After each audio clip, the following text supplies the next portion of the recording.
This is the final summer harvest of my 250 square foot raised bed garden in my tiny little backyard inside a subdivision with a very strong HOA, yet I'm still able to grow a ton of vegetables.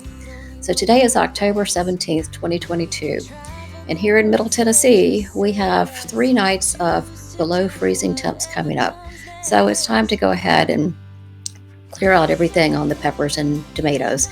So obviously, I would like these peppers to be yellow and red and orange and all kinds of different colors, but green is what I get right now. So I'll take them any way I can get them. Typically, when I preserve, these are the sweet peppers. Typically, when I preserve sweet peppers, I'll just dice them up and put them in the freezer and then use them throughout the winter. And that works great. But I also happen to have some potatoes and onions right now that need to be preserved.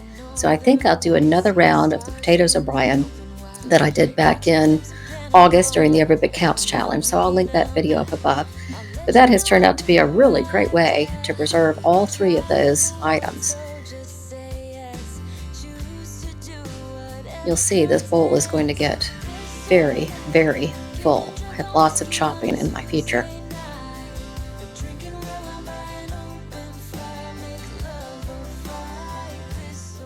Now we're moving on to the hot peppers. You can see all the Tabascos in there, the little yellow and orange ones. Well, they were just sliding off of their stem, and I wasn't wearing gloves on this day, so I just took branches, basically, of them.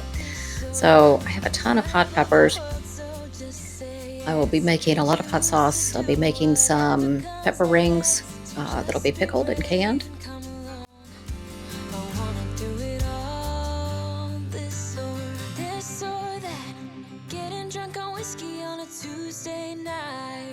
Drinking red wine by an open fire, make love or fight, this or that.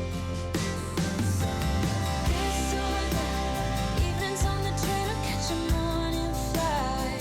Enjoying dinner until midnight, or in bed by night. This or that. This or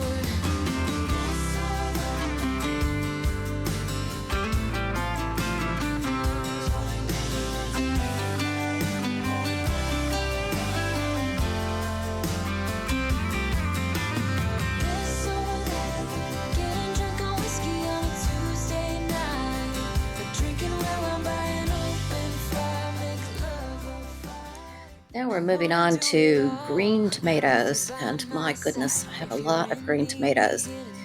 The ones you're going to see today are primarily from my second planting of Romas, which were really an afterthought. I planted them, I think it was in July, because my San Marzanos took such a hit in the sun. So I planted a second round of Romas, but it, took a while for them to get up and ready to plant.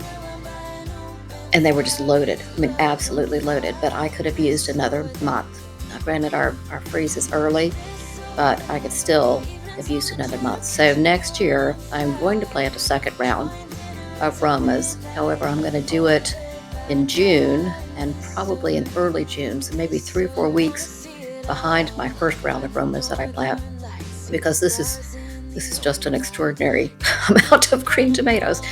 So I'm trying to separate out the ones that are really on their way to ripening, although it looks like I may have missed a couple here. And so we'll separate those, and I'll put them all in single layer boxes, and they will be laid out on the dining room table. And as they ripen, they'll move from one box to another. And once they're ready, if I have enough, I'll make something with them. Otherwise, I will prepare them for the freezer, and they will be there waiting for me when I have enough ripe tomatoes to make some, spaghetti sauce or enchilada sauce or whatever I'm going to make next. We'll have to see what I end up with. So it was a good tomato year. I just needed another month. So back to the size of my garden for a minute. I think it's important to note how much can be done in a small space. So this is a decent size harvest. I think it is my 9th summer harvest.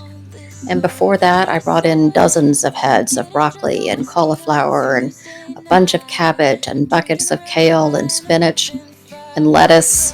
Also brought in sweet potatoes and onions and a ton of herbs and a few tomatillos. And we have eaten peppers and tomatoes all summer long. I have already canned several batches of salsa. I've canned a lot of sauce. I've canned barbecue sauce. I've canned all kinds of things already. And this is what I'm finishing the year with. So just because you have a small garden or you live in a subdivision, it doesn't mean you can't grow plenty of food. So I urge you to do what you can with what you have. And that'll be more than you have now. And my little tomatoes that are getting close to ripening. And then finally, the last of the cherries. So here we go, the final harvest of the day. You see, I had some herbs in there and a tiny little watermelon that's probably not quite ready yet, but I picked them anyway. So thank you so much for being with me today. I'm going to put a link to all of my harvest videos up above, and I hope you'll enjoy. See you next time. Bye bye.